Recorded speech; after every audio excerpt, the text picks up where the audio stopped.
Have you ever wondered why your stomach makes those embarrassing growling sounds when you're hungry?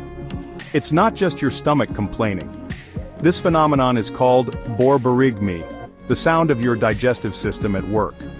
Even when your stomach is empty, your intestines are busy contracting to move leftover food, gas, and digestive juices through the system.